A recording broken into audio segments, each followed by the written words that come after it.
Suspendido karong adlaw mga klase sa elementarya ug sekundarya sa Dakbayan sa Talisay gumikan sa nasinating linog kaganinang buntag. Apan giklaro sa Schools Division Superintendent sa Talisay City nga gihimo ang maulakang gumikan sa kabalaka sa mga ginikanan. Ani ang report.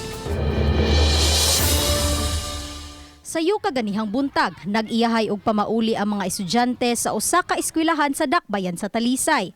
Kini human ideklarar ni Mayor Samsam Gulyas nga suspendido ang klase sa tanang public elementary ug high schools nunot sa nasinating linog diin ang epicenter didto sa Leyte. Matud sa Talisay Schools Division Superintendent nga pipila lang ka segundo na batyagan ang linog apan ubay-ubay nga mga mensahe sa kabalaka ang ilang nadawat gikan sa mga ginikanan. Daghan kayo ang mo text nga dili nila pa eskwelahan na lang sa ang ilang anak.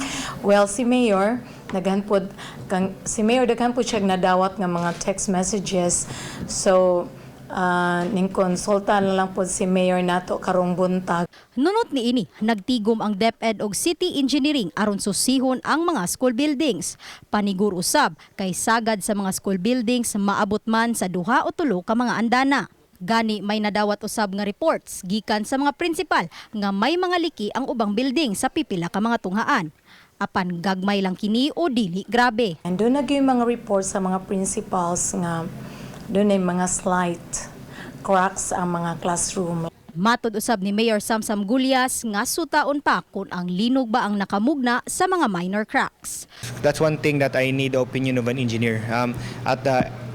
Sa kuha na layman's eye, maybe there's a problem, but maybe in an engineering point of view, maybe there's no problem. So it's something that akong tanaw ng sitwasyon karong hapon, then I can make a decision, an educated decision together with DepEd. Uban ni Renante Quiñones, Lian Singkulan, Palitang Bista.